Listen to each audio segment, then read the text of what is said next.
Board of Education. So I'm here tonight to share with you some of our state assessment data from the spring, and especially now that the embargo has been lifted. So here's what we're able to gather so far for your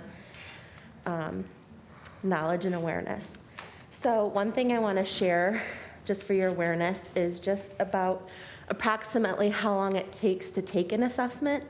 And you'll see from this particular slide that any given assessment is no more than a couple hours to a half a day.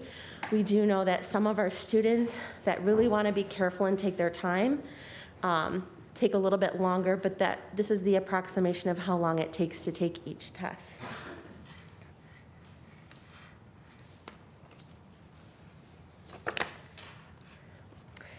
This particular slide just is also for awareness. This breaks down exactly for each grade level what tests are required and expected of our students. And as we look at K2, just a quick reminder, and down through all of our grades, K8, our benchmark assessment is FastBridge. And this year we will also be administering FastBridge to our 9th grade students for literacy and math. But these are the state required assessments.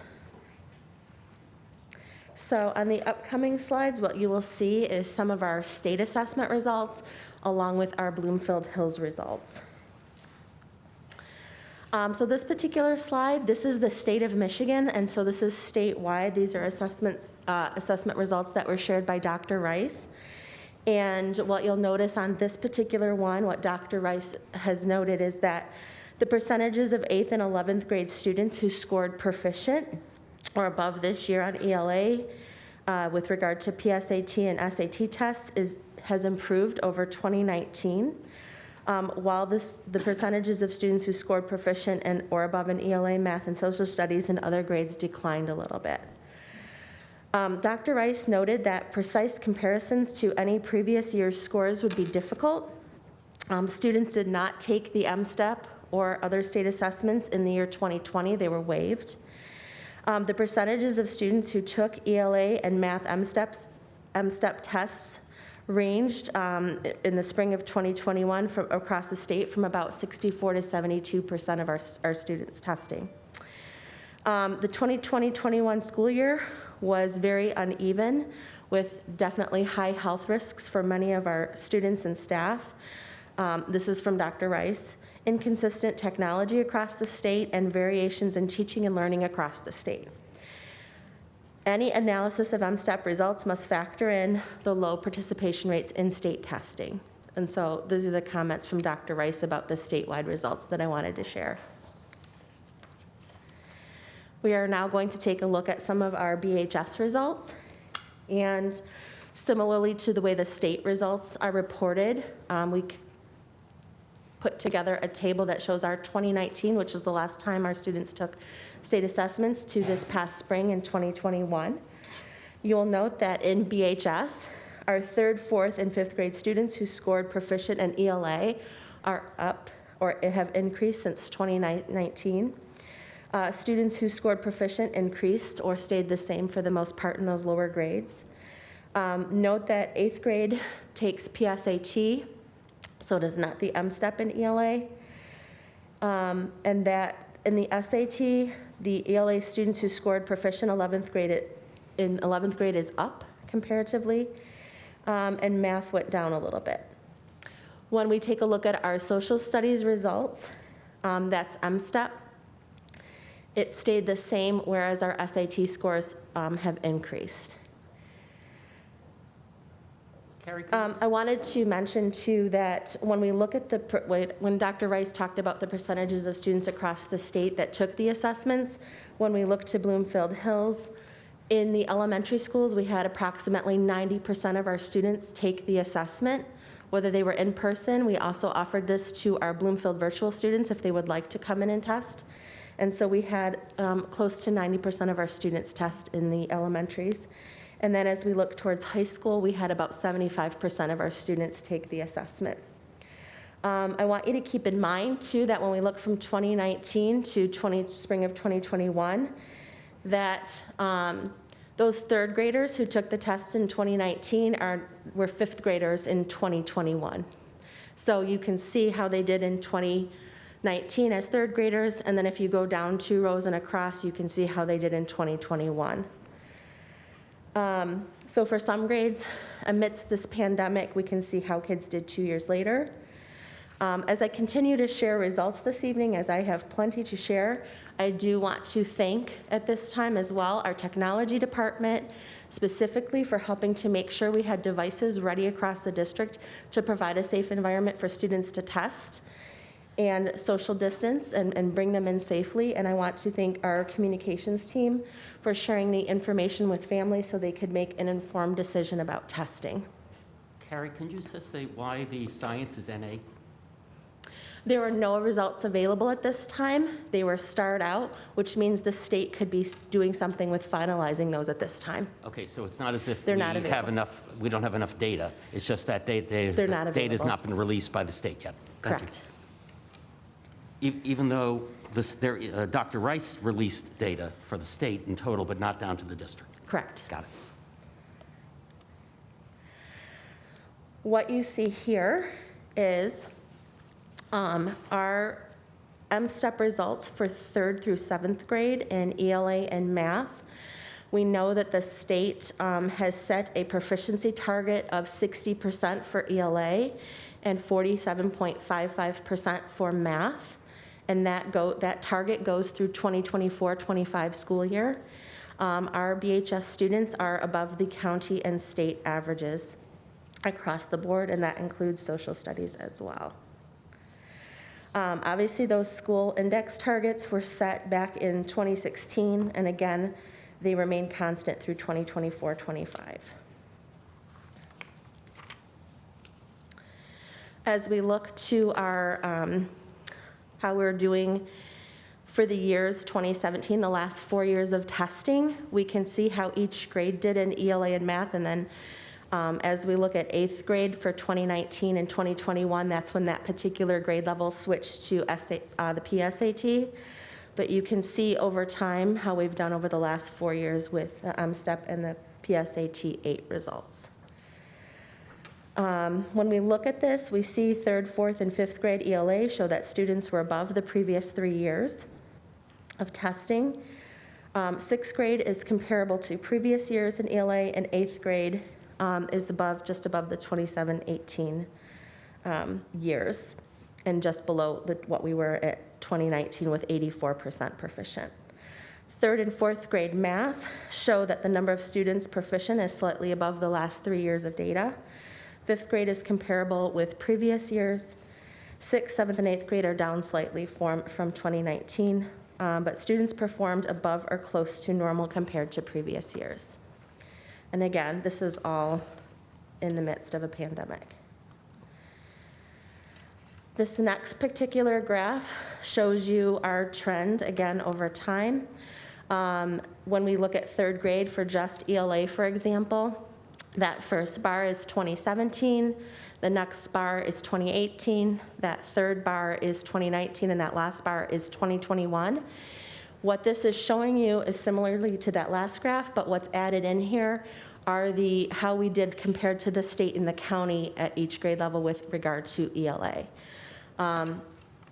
Previously, Dr. Kiesler, who was at Oakland Schools, again mentions that year-to-year comparisons of state assessment results can be problematic because we know that the assessment system changes and our students grow as they take these assessments.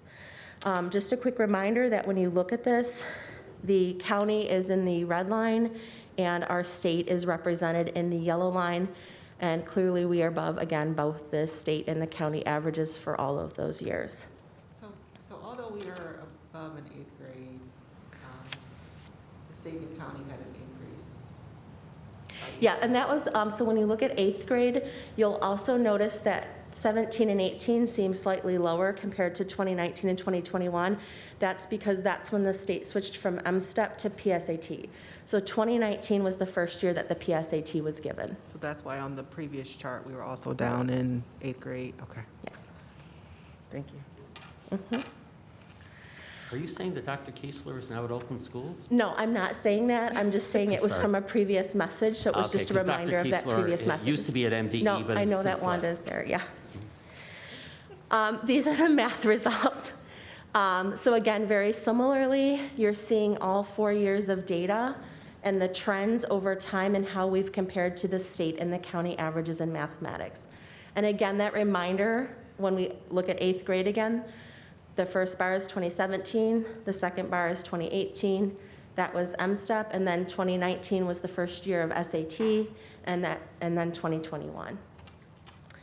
I wanted you to be able to see how we've been doing compared to the state and county trends.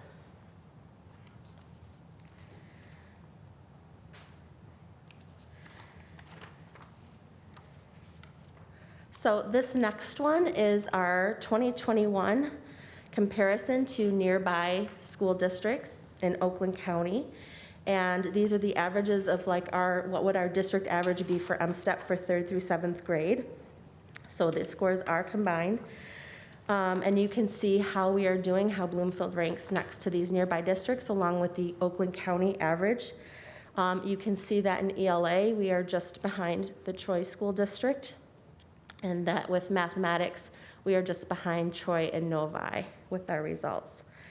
Again, we are still well above the county average, but you kind of see how we fit within our nearby districts that we tend to be very comparable to as far as our scores that we're always looking at. So you'll notice I highlighted us in red. The next thing that you'll see is our disaggregated data for MSTEP by groups.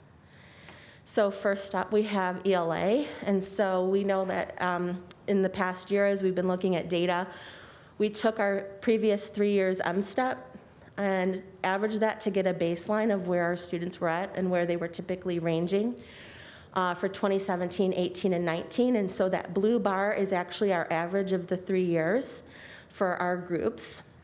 And those groups are named by MDE. That's the way they are reported out in My School Data and other reporting systems. Again, that reminder that MDE has set that 60% target for all of our groups for ELA. And then the red bar is how we did in 2021. The Hispanic group in particular, you have to have 30 students to make a group to report out data on for accountability. And so for the Hispanic group, that means that for 2021, we did not have enough students to make a group to report out on. There is no data available. But you can see for all of our other groups.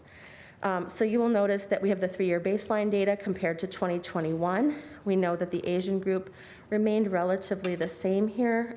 There's unavailable data, as I mentioned, for the Hispanic group. The data shows that there were increases in the percent of students proficient in the economically disadvantaged, which is the ED, our English language learners, while there were some slight declines for our African American students and students with disabilities. Our goal is to continue to increase to meet the state index target of 60% for ELA, and the comparison of our disaggregated data to Oakland County to have the actual Oakland County data, which you may have seen in previous years, is not available at this time. I've reached out to our data people there, and they're still making a decision about whether they're going to pull that or not. So when looking at all groups, we are above the state expectation of 60%. This is the same version. This is our mathematics. So you'll note with regard to our disaggregated data for math, it shows the average of where kids were, what our baseline was for 17, 18, and 19, and how that compares to how we performed in the spring of 2021. We can see that the Asian group shows a little bit of a decline, as well as students with disabilities and our African American students. While the data does show that there are increases with our economically disadvantaged group and our English language learners. And some of our other groups are all in white, remained relatively the same. Again, with Hispanic, there is not enough students to report out scores on. Groups need at least 30 students to report out on data. Again, our goal here with math is to continue to increase to meet the state index target of at least 47.55% for math. As we can see, the average for all students is well above the index target of 47.55%.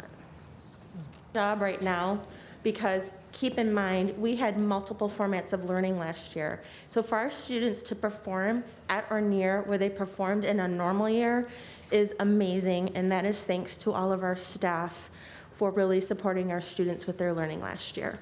Our job right now, as we're still in this, is to meet the students where they're at as they're coming in right now. And that's what our job is right now, is to collect that fall information and analyze it and best support our students. This particular slide, again, is for your awareness. Oh, okay. These are the PSAT and SAT scores, the benchmark scores. So for example, with SAT math, that's the benchmark. If a student gets an SAT score of 530 or higher, that means that they've passed the math. They're in that group of the percent proficient if they're above 530. So as we look at the data, I pulled again our comparison to the county and the state as well. For BHS, I pulled in particular our SAT averages so you could see how we compare in the state, like what our average SAT score was for the evidence-based reading and writing as well as math, and then what the total score was, what our district average was, and how that compares to the state. When you look at this, when you see ELA, the first two bars are PSAT 8, and so what you see is 2019, how we did, and then 2021. And then the next four bars that are in succession are SAT 11 from 2017, 2018, 2019, and 2021. And you can see how we compared with the state trends and the county trends. And then on the other side of that, you see PSAT 8 for math for 2019 and 21, because that's what we have data for. Remember, it wasn't given previously, it was MSTEP. And then the SAT 11 for mathematics for 4 years, and how we've performed. There was an ask again for comparison data. So this is the PSAT 8, the evidence-based reading and writing. So this is how Bloomfield Hills did in comparison to some nearby Oakland County districts that we are always watching closely. And then you also see how we did in comparison to math. So you can see we are just behind Novi and Troy for those.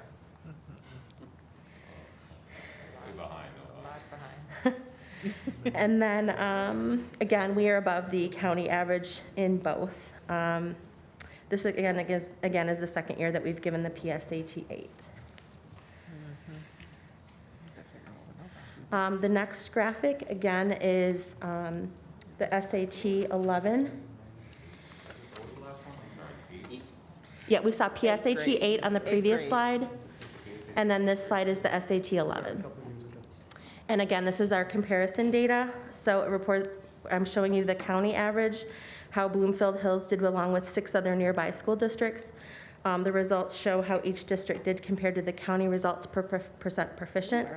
The percent of students that met or exceeded the subject cut score for the SAT 11 assessments. The evidence-based reading and writing shows that we are close behind Troy and Novi and Birmingham. Again, we are above the county average in both math and evidence-based reading and writing. Our 2019 data, just to reference back to that, I know I don't have it in this slide, but just to reference, we were 4th in the county in evidence-based reading and writing in 2019 and 4th in mathematics as well. I'm sorry, in 2019 we were 6th in the county. Math is the left side of this table, or English is the Yeah, the evidence-based okay. reading and writing is on the left and mathematics is Okay. on the right. Thank you Thanks. for asking. The only other district ahead of us in previous years was South Lyon. All right, so next up, just for SAT 11, is the disaggregated data so that you could see that as well. Again, it's the average of where we were, what our baseline was for the 3 years previously, 17, 18, and 19, and then how we compared in 2021 for all of our disaggregated groups. You will notice that Hispanic and English language learners do not have data because we did not have 30 or more students in those particular groups to report data on. It's unavailable. It does show where we maybe had an increase for all students and our African American students, as well as economically disadvantaged and students with disabilities, and then a slight dip with our Asian group. Just that reminder, though, we are above the county and the state. And we're always trying to reach that 60% target, and we're well above that. And then you have the disaggregated data for math. It shows the average of where students were in the years 17, 18, 19 compared to how we did in 2021. Our Asian group declined a little bit, but we can see that our African American students are showing an increase, as well as our economically disadvantaged and students with disabilities. Again, our goal is to meet that state proficiency target of 47.55% for math, and we are above that for all students. Some other data that I just wanted to share with you, because obviously we were impacted by PA 306 this past spring. It was supposed to be enacted in 2019-20, so this was just a reminder of that, but we didn't have assessments that year. So students weren't impacted, but we were impacted this year by the application of that law. And so I have for you the data from my school data, which shows how Bloomfield Hills did compared to the county. So they break the scores down into 3 different categories for our 3rd grade students in literacy. Students with a score of 0 to 1252 are subject to retention. And we had 0 students subject to retention this past year, so we were not impacted by this. Students with a score of 1253 to 1271 are eligible for promotion with some additional support. Approximately 3% of our students were recommended to go on to 4th grade, but with some additional intervention and support. And then students with a score of 1272 or higher are just eligible for promotion to 4th grade, and that was 97% of our students. So I wanted you to have a chance to see that, because it's another data point to share with you, especially with that law being implemented. So just that quick reminder, we know that our state assessment data is important and that we keep an eye on it to help make decisions starting at kindergarten, but we also know that that's an example of assessment of learning. It's not for learning, and our other assessment data that we use throughout the year, like our Fountas and Pinnell to do reading records with the students, our FastBridge, our writing pathways, our unit assessments, classroom observations, projects and products, and some formative assessments are the closest to the student to drive student learning in our district, and we will keep our head and minds focused on that. We want to look at all data to help our kids. Thank you for this report. Thank you.